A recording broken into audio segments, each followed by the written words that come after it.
आज दौरे पर हो, क्या कहना चाहेंगे? आज चाणा के 11 गांव के दौरे हैं, जिसके अंदर लंबे समय से पेंडिंग रेवा का बस स्टैंड और चाणा का कम्युनिटी सेंटर की शुरुआत करी जाएगी। प्रदेश के अंदर ग्रामीण अंचल को कैसे और विकसित किया जाए, इसके ऊपर आने वाले समय में बड़े जो हमारे 143 गांव हैं, जिनके अंदर 10,000 से ज़्यादा की आबादी, उनको कैसे सीवरेज व्यवस्था से जोड़ा जाए। और सीवरेज ही नहीं, जैसे शहरों में सीवरेज ट्रीटमेंट प्लांट लगाया जाता है, उसी तरीके से ग्रामीण अंचल में भी सीवरेज ट्रीटमेंट प्लांट की व्यवस्था बनाकर उनको भी शहरों के बराबर लाने के लिए सरकार कार्यरत है। और यही प्रयास है कि प्रदेश के ग्रामीण अंचल को शहर के समान विकास की ओर ले जाए। पिछले दिनों जिस तरह से सरकार ने जनहित में निर्णय लिए, एक बहुत बड़ी समस्या ग्रामीण अंचल के लोगों को आती है, वो है तकसीम।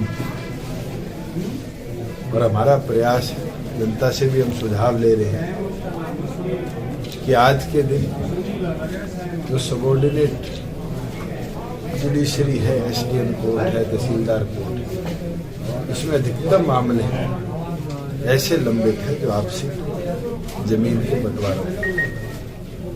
पुराने जमाने से कई केसेस तो मेरे विभाग संभालने के बाद आए, जिसमें 7-7, 8-8 सालों से निर्णय नहीं हो पाए।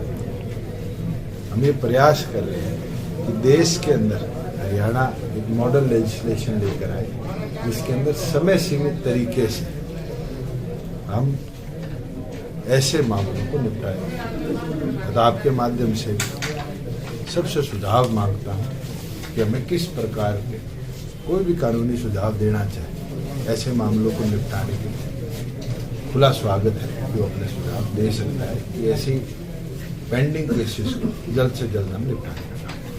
हरियाणा के बार बार यही कह रहे हैं कि जो अंतर्विरोध सामने आ रहा है भाजपा और जेजेपी में, उसके मुताबिक मध्यावधि चुनाव होते हैं। मेरे को तो आज तक एक चीज नहीं समझ आई कि जेजेपी बीजेपी के बीच में अंतर कलह है कहाँ।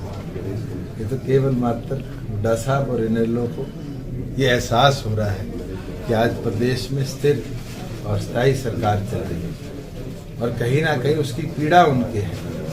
इस स्थिर और स्थायी सरकार ने जनहित के अंदर मजबूत निर्णय लिए। ये निर्णय इस सरकार का था कि ग्राम सभा को हमने अधिकार दिया कि गांव के अंदर से ठेके हटाने की जिम्मेवारी अब गांव की जनसंख्या के तौर पर निर्धारित करी जाए। ये सरकार का निर्णय था कि 50 किलोमीटर के अंदर एचटेट का पेपर हो, और ये सरकार का निर्णय था कि जो लोग 10 साल में केवल मात्र 700 रुपये बढ़ा पाए, हमने 60 दिनों के अंदर 250 रुपये बुढ़ापा पेंशन बढ़ाने का काम किया। ये अपने आप में साबित कर देता है कि जनता के हित में मजबूत निर्णय लेने का काम आज हरियाणा प्रदेश की जननायक जनता पार्टी और भारतीय जनता पार्टी की सरकार ले रही है। और मैं तो बधाई दूंगा बिजली मंत्री को कि जहाँ आज लोगों के घरों पे छापे मारा करते थे, उनने अधिकारियों के बिजली विभाग के घरों में भी छापे मारकर बिजली की चोरी पकड़ी और उसके ऊपर 1,50,000 रुपये का जुर्माना लगाया। ये आज तक के इतिहास में शायद पहली बार हुआ है कि इस तरह के कार्य मंत्री भी और सरकार भी करें। यार ये कि सिस्टम पर कहीं ना कहीं अधिकारी ज्यादा आगे हो पा रहे हैं ऐसा। मैं तो 5 साल सांसद रहा हूँ और आप लोगों ने कार्य भी देखा।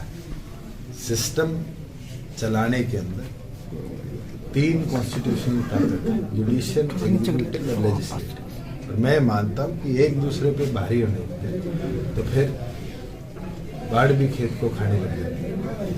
आज के दिन जितने भी निर्णय लिए गए उसके अंदर सरकार में बैठे एक एक मंत्री विधायक के सुझावों के बाद, मुझे याद है जब उप मुख्यमंत्री बनकर विधानसभा में गया था तो विपक्ष के लोगों ने खड़े होकर धान की बात करी थी कि धान की परचेज नहीं है, परचेज नहीं। हमने वादा किया था कि एक एक दाना हम परचेज किया। फिर उन लोगों ने कहा कि अनियमितता पाएगी, हमने अनियमितता को भी एक बार नहीं 2-2 बार चेक करवाया। ये हमारी हिम्मत है कि जहाँ गड़बड़ी पाई गई है उसके ऊपर फिर अब कानूनी राय लेकर आगे कदम उठाएंगे। मैं तो ये मानता हूँ विपक्ष का काम है, कोई कमियां हैं उसके सुझाव दें, हम उनको सुधारेंगे, मगर केवल मात्र अपनी कमियों को छुपाने के लिए, जो इस प्रदेश को उन्होंने 10 साल में बर्बाद किया उसको छुपाने के लिए आज ये कहना भी सरकार मध्यवर्ती चुनाव, ये अपने आप में उनकी बुखलाहट दिखाती है। जो पेंशन बढ़ाई गई है 50 तो उस पर विपक्ष कहीं कुछ ज्यादा ही हो रहा है। शर्मा जी 6 साल इंडियन नेशनल लोकदल की सरकार रही, 200 रुपये पेंशन हुई तो साल की कितनी हुई? 10 साल कांग्रेस की सरकार रही, स्थायी सरकार थी, 10 साल में 700 रुपये पेंशन मिली। ये तो हमारी हिम्मत है कि 60 दिन में 250 रुपये पेंशन बढ़ा दी। और तो शुरुआत है, गांव तो बसेंगे। धीरे धीरे देखो बुजुर्गों के सम्मान में कोई कमी नहीं रहेगी। और बुजुर्गों के साथ साथ एक कंस्ट्रक्शन वर्कर और वर्कर वेलफेयर, ये 2 बोर्ड हैं हरियाणा सरकार के, जो वर्कर कंस्ट्रक्शन या और साइट में काम करता है वो अपने जमा पूंजी का एक हिस्सा इस बोर्ड में डालता है।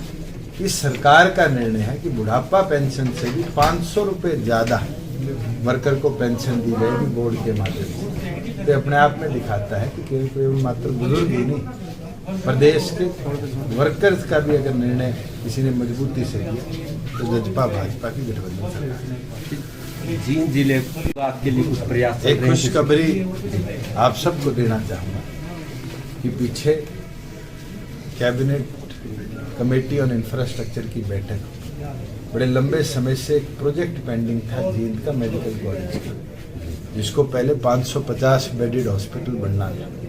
कैबिनेट ने ये निर्णय लिया है और 525 करोड़ से ज़्यादा का 750 बेड का 2 फेज के अंदर मेडिकल कॉलेज का निर्माण हैबतपुर रोड के ऊपर 27 एकड़ जमीन पे किया जाएगा। और जिसके अंदर केवल मात्र MBBS की व्यवस्था नहीं, आने वाले भविष्य के अंदर MS और MD की भी कोर्सेज हम चलाएंगे। मेरे ख्याल से आज तक जींद जिले की जो सबसे बड़ी समस्या थी वो मेडिकल व्यवस्था की थी, और इस सरकार का निर्णय है कि इस व्यवस्था से निपटना ही नहीं, उसको कैसे लेटेस्ट इंफ्रास्ट्रक्चर पे ले जाया जाए उसके ऊपर हम कार्यरत हैं। और मैंने तो तमाम बड़ी कंपनी से भी आग्रह किया है कि हमारे ITIs के अंदर आकर अपने मॉडल स्किलिंग सेंटर्स खोलने का काम करो, जिससे हमारे इस क्षेत्र के लोग जाकर गुड़गांव जैसी कंपनियों के अंदर रोजगार लें, जिससे हमारा 75% रोजगार का जो टारगेट है जब वो कानून के तौर पर आएगा उसको भी हम फुलफिल कर पाएं। और उसके लिए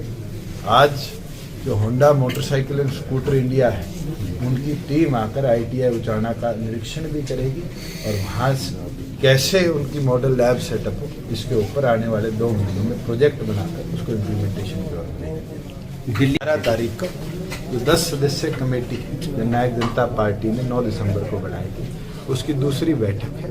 उसके बाद 12 तारीख को दिल्ली प्रदेश की बैठक है, उसमें निर्णय लिया जाएगा कि आगे कोर्स ऑफ एक्शन क्या है। तो भाजपा के साथ भी चल सकते हैं, आपके पहले दोनों तो के साथ कमेटी निर्णय लेगी कि चुनाव को किस तरीके से हमारे अलायंस के साथी हैं, जरूर उनसे भी हम चर्चा करेंगे। बाद आगे तो अच्छा रोल निभा पाएंगे। पिछले इतिहास में हमारे 1 नहीं 3 तक विधायक रहे हैं चौधरी देवीलाल जी के समय, और बिल्कुल आउटर दिल्ली का एक बहुत बड़ा क्षेत्र है जो आज भी जननायक स्वर्गीय चौधरी देवीलाल की सोच के साथ मजबूती से जुड़ा हुआ है। और बिल्कुल अगर कमेटी का निर्णय होगा कि हमने अधिकतम से अधिकतम सीटों पर लड़ना है तो JJP मजबूती से जुड़ा।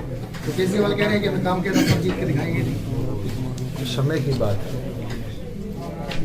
काम के आधार पर कई प्रदेशों में बात करी जाती है, जब निर्णय आए तो उसमें बदलाव आए। दिल्ली को जनता आज की परिस्थिति में क्या निर्णय लिया जाए।